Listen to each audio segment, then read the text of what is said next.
I don't really believe that horses ever get too much water. Now, you can basically give them too much water at a time when they would try to take in too much if they're really, really overstressed, way too hot.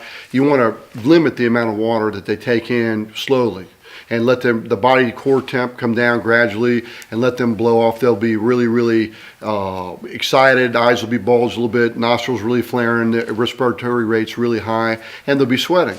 As they gradually go down in respiratory rate and their nostrils aren't as flared and the vessels on their skin aren't nearly as distended and they're not sweating as much, you can allow them to bring in more water. But most horses will fill to demand, okay, what they feel comfortable with.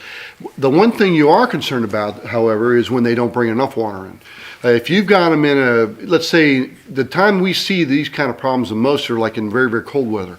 Horses don't necessarily like to drink super cold water. They'll just take a few sips, whatever. And that period of time, we go ahead and put warm water in their bucket because it's more comfortable for them to take it in, and they'll drink more often. And then sometimes we'll add some electrolytes to them, so it'll stimulate them to drink a little bit more. But hydration is really important for gut motility, for overall health, for muscle function, for a lot of tissues throughout the body. So you got to have proper hydration. So monitoring. We look at the water buckets on a daily basis, how much they drink overnight, how much they drink during the day, and how much they drink, let's say before and after feeding and this sort of thing. So we get a good read on how much water horses taking in. We also monitor the quality of the manure in their stalls, so we get a good read as to the moisture content in it, if it's too dry, if it's got diarrhea, if it's too moist, or if it's watery, this sort of thing. It gives us a better idea of their overall health, if they're basically absorbing the nutrients or if they're basically, a lot of times, if a horse has got a chronic diarrhea, they'll become dehydrated.